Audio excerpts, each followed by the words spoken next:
2026-yilning yarimiga ham keldik. Kuzda iPhone 18 chiqishi kutilmoqda, lekin sizga hozir telefon kerak. Hozirgi kunda telefon olaman deb Malikaga yoki boshqa do'konlarga borsangiz iPhone 13 dan tortib 17 modeligacha va ularning Pro, Plus va Max versiyalari ham mavjuddir. Xo'sh, hozirgi kunda qaysi iPhone ni olsa 100% puliga arziydi? Qaysi birida Apple Intelligence bor, qaysi biri yaxshiroq ishlaydi va qaysi birini olish umuman tavsiya etilmaydi? Keling buni bugungi rolikimizda ko'rib chiqamiz va maslahat beramiz. Birinchi bo'lib pulni havoga uchirmaslik uchun qora ro'yxatdan boshlaymiz. iPhone 11, 12, SE va hattoki 13 modellarini ham biz sizga tavsiya qilmaymiz. Nega deysizmi? Chunki ularning akkumulyatori o'sha allaqachon o'lgan. Ekrani 60 Hz va ramkalari juda ham qalindir va eng asosiysi Apple Intelligence ularda umuman ishlamaydi va Apple sekin-sekin ularning obnovleniyasini ham bekor qilyapti. Endi yaxshi xabarlarga o'tamiz. Agar pulingiz kamroq bo'lsa, sizga Verified 14 Pro modellarimiz yoki yangi korobkadagi iPhone 15 modellarini tavsiya qilishimiz mumkin. Nega 14 Pro deydigan bo'lsangiz, ularning ekrani 120 Hz li ProMotion ekran hisoblanadi va ularda Dynamic Island o'rnatilgan. Kamerasi ham uncha-muncha Androidlardan anchagina yaxshiroqdir.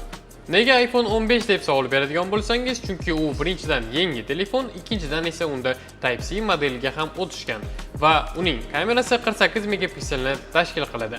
Kimlar uchun deb savol beradigan bo'lsangiz, bu telefonimiz albatta studentlar, o'quvchilar va albatta ishonchli telefonni xohlaydiganlar uchun eng ideal variantdir. Mana eng qiziq joyga keldik. iPhone 16 va 16 Pro va Max modellari to'g'risida gaplashamiz. Nega bu oltin o'rtalik? Chunki bu telefonimizda Apple Intelligence funksiyalari to'liq ishlaydi va uning operativ xotirasi 8 GB ni tashkil qiladi va unda Apple'ning yangi knopkasi, ya'ni Capture button ham qo'shilgan. Xuddi yangi foto apparatlardagidek. Pro versiyasini oladigan bo'lsangiz, korpusi titandan bo'ladi. O'yin o'ynaydiganlar uchun A18 Pro chipi ham o'rnatilgan va eng asosiysi batareyasi bemalol 1,5 kunga yetadi.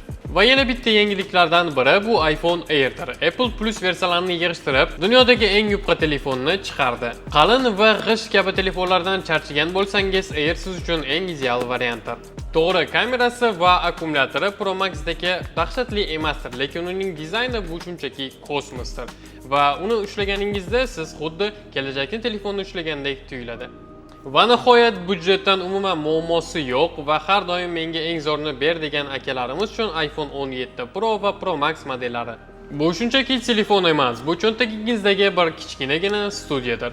Chunki uning 3 ta kamerasi ham 48 megapikselni tashkil qiladi va uning operativ xotirasi 12 GB ni tashkil qiladi. Telefoningiz qotish nimaligini umuman bilmaydi.